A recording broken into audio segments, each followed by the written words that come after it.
আমরা এখন জাল ফেলে বসে আছি। আমার দেখতে পাচ্ছেন মাঝি, আমরা দুজন কিন্তু আজকের জন্য বাগি। একজন মাঝি, আয়ব মাঝি, তোমার নাম কি? তামিম হইলো বাগি। এই দুজন মিলে নদীতে আসছে মাছ ধরতে। তো আমরা জাল ফেলে কিন্তু এখন বসে আসছি। মেঘনা নদী এখন অত্যন্ত এখন একটু নিবিড় আছে। যখন মেঘনার উত্তাল ঢেউ আরম্ভ হয় তখন এই ছোট নৌকা দিয়ে আর নদীতে আসা যায় না। তখন বড় বড় নৌকা দিয়ে নদীতে এসে মাছ শিকার করতে হয়।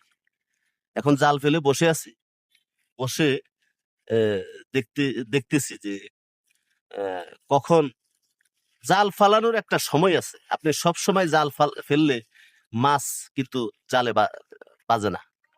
এই জন্য সময় কিছু ব্যাপার স্যাপার আছে।